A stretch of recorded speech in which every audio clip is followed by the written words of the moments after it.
In today's video, I'm going to teach you how to use the count function in Google Sheets. The count function is a really simple but powerful tool that helps you find out how many numbers you have in a selected range of cells.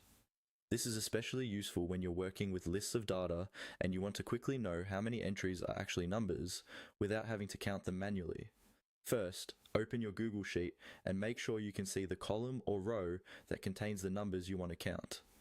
Take a moment to scroll and confirm exactly which cells you're interested in. This will help you avoid including extra cells that are empty or contain text instead of numbers. Next, you'll want to highlight the numbers you want to count.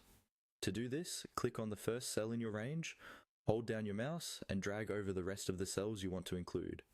You'll see that they become shaded, which means they're selected. You can also click on the first cell, hold the Shift key, and then click on the last cell in the range to select everything in between. Be careful to include only the cells that should be part of your count.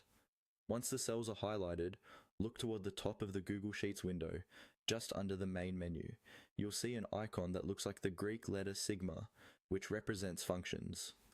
This is what we'll use to quickly insert a function without typing it manually. Click on this function's icon. When you click the icon, a small drop-down menu will appear, showing you a list of common functions. Among these, you should see the option labeled Count. Go ahead and click on Count. Google Sheets will automatically create a formula using the range of cells you just highlighted. After you click Count, the formula will appear in the cell where your cursor is active, usually something like EOR count A1, A10. Press Enter to confirm the formula. You'll now see a single number in that cell, and that number represents how many numeric values were found in the range you selected. That's all there is to it. By highlighting your numbers, using the function's icon, and choosing Count, you can quickly and accurately find out how many numeric entries you have in your data.